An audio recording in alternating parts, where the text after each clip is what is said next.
ನಾನಿವತ್ತು ನಿಮ್ ಜೊತೆಲಿ ಫಿಶ್ ರವಾ ಫ್ರೈ ರೆಸಿಪಿನ ಶೇರ್ ಮಾಡ್ತಾ ಇದ್ದೀನಿ.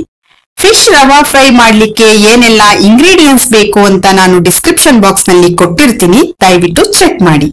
ಈಗ ಫಿಶ್ ರವಾ ಫ್ರೈ ಹೇಗ್ ಮಾಡೋದು ಅಂತ ನೋಡೋಣ. ನಾನಿಲ್ಲಿ 3 ಬಂಗಡೆ ಮೀನನ್ನ ತಗೊಂಡಿದ್ದೀನಿ. ಕ್ಲೀನ್ ಮಾಡಿ ಹೀಗೆ ಕಟ್ಸ್ ಗಳನ್ನ ಮಾಡಿ ಇಟ್ಕೊಂಡಿದ್ದೀನಿ. ಈ ರೀತಿ ಕಟ್ಸ್ ಗಳನ್ನ ಮಾಡ್ಕೊಳ್ಳೋದ್ರಿಂದ ಫಿಶ್ಗೆ ನಾವು ಹಾಕುವ ಮಸಾಲ ಚೆನ್ನಾಗಿ ಹಿಡಿಯತ್ತೆ. ಫಿಶ್ಗೆ ಸ್ವಲ್ಪ ಉಪ್ಪು, ಅರ್ಧ ಟೀ ಸ್ಪೂನ್ ಆಗುವಷ್ಟು ಅರಿಶಿನ ಪುಡಿ, ಅರ್ಧ ಲೆಮನ್ ಇದನ್ನೆಲ್ಲ ಹಾಕಿ ಚೆನ್ನಾಗಿ ಮಿಕ್ಸ್ ಮಾಡಿ. ಹೀಗ್ ಮಾಡೋದ್ರಿಂದ ಫಿಶ್ ಅಲ್ಲಿರೋ ಸ್ಟ್ರಾಂಗ್ ಸ್ಮೆಲ್ ಹೋಗತ್ತೆ. ಇದನ್ನ 10 ನಿಮಿಷ ಸೈಡ್ ಇಡೋಣ. ಈಗ ಫಿಶ್ಗೆ ಹಚ್ಚೋ ಮಸಾಲನ ರೆಡಿ ಮಾಡ್ಕೊಳ್ಳೋಣ. ಒಂದ್ ಬೌಲಿಗೆ 3 ಟೀ ಸ್ಪೂನ್ ಆಗುವಷ್ಟು ರೆಡ್ ಚಿಲ್ಲಿ ಪೌಡರು, ಅರ್ಧ ಟೀ ಸ್ಪೂನ್ ಆಗುವಷ್ಟು ಜೀರಾ ಪೌಡರು, ಕೊತ್ತಂಬರಿ ಪೌಡರು 1 ಟೀ ಸ್ಪೂನ್ ಆಗುವಷ್ಟು, ಅರ್ಧ ಟೀ ಸ್ಪೂನ್ ಆಗುವಷ್ಟು ಅರಿಶಿನ powder, garam masala 1 teaspoon, 1 tablespoon ಆಗುವಷ್ಟು ಶುಂಠಿ ಬೆಳ್ಳುಳ್ಳಿ ಪೇಸ್ಟ್, ರುಚಿಗೆ ಎಷ್ಟು ಬೇಕು ನೋಡ್ಕೊಂಡು ಉಪ್ಪನ್ನ ಹಾಕೊಳ್ಳಿ. 1/4 ಕಪ್ ಆಗುವಷ್ಟು ಹುಣಸೆ ಹಣ್ಣಿನ ರಸ ಇದನ್ನೆಲ್ಲ ಹಾಕಿ ಚೆನ್ನಾಗಿ ಮಿಕ್ಸ್ ಮಾಡ್ಕೊಳ್ಬೇಕು. ನಾವು ಹಾಕಿರುವ ಮಸಾಲಗಳು ಚೆನ್ನಾಗಿ ಮಿಕ್ಸ್ ಆಗಿ ಈ ರೀತಿ ಪೇಸ್ಟ್ ರೆಡಿ ಆಗ್ಬೇಕು. ಈಗ ಈ ಮಸಾಲಾನ ಫಿಶ್ಗೆ ಹಚ್ಕೊಳ್ಳೋಣ. ಫಿಶ್ಗೆ ಮಸಾಲ ಎಲ್ಲ ಚೆನ್ನಾಗಿ ಹಿಡಿಬೇಕು, ಹಾಗೆ ಹಚ್ಕೊಳ್ಳಿ.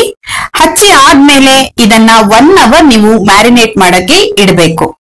ಈಗ ಒಂದ್ ಪ್ಲೇಟಿಗೆ ಚಿರೋಟಿ ರವೆ ಅರ್ಧ ಕಪ್ಪು, 1/4 ಕಪ್ ಆಗುವಷ್ಟು ಅಕ್ಕಿ ಹಿಟ್ಟು, ಸ್ವಲ್ಪ ಉಪ್ಪು, ಅರ್ಧ ಟೀ ಸ್ಪೂನ್ ಆಗುವಷ್ಟು ಕೊತ್ತಂಬರಿ ಪುಡಿ, ಅರ್ಧ ಟೀ ಸ್ಪೂನ್ ಆಗುವಷ್ಟು ಜೀರಿಗೆ ಪುಡಿ, ಅರ್ಧ tea spoon red chilli powder, ಅರ್ಧ ಟೀ ಸ್ಪೂನ್ ಗರಂ ಮಸಾಲ ಇದನ್ನೆಲ್ಲ ಹಾಕಿ ಚೆನ್ನಾಗಿ ಮಿಕ್ಸ್ ಮಾಡ್ಕೊಳ್ಬೇಕು. ದಯವಿಟ್ಟು ನಮ್ಮ ಪೇಜ್ ಅನ್ನ ಫಾಲೋ ಮಾಡಿ, ಹಾಗೆ ಸಪೋರ್ಟ್ ಮಾಡಿ. ಮಿಕ್ಸ್ ಮಾಡಿ ಆದ್ಮೇಲೆ ಮ್ಯಾರಿನೇಟ್ ಮಾಡಿರೋ ಫಿಶ್ ಅನ್ನ ಹೀಗೆ ರವಾ ಮೇಲೆ ಇಟ್ಟು 2 ಸೈಡ್ ಕೋಟಿಂಗ್ ಮಾಡ್ಕೊಳ್ಬೇಕು. ಎಲ್ಲಾ ಫಿಶ್ನು ಹೀಗೆ ಮಾಡಿ ಇಟ್ಕೊಳ್ಬೇಕು. ಈಗ ಒಂದ್ ಪ್ಯಾನ್ ನ ಬಿಸಿ ಮಾಡ್ಲಿಕ್ಕೆ ಇಟ್ಕೊಂಡು ಅರ್ಧ ಕಪ್ ಆಗುವಷ್ಟು ಆಯಿಲ್ ಅನ್ನ ಹಾಕಿ, ಆಯಿಲ್ ಚೆನ್ನಾಗಿ ಬಿಸಿ ಆದ್ಮೇಲೆ ಫಿಶ್ ಅನ್ನ ಒಂದೊಂದಾಗಿ ಹಾಕೊಳ್ಬೇಕು.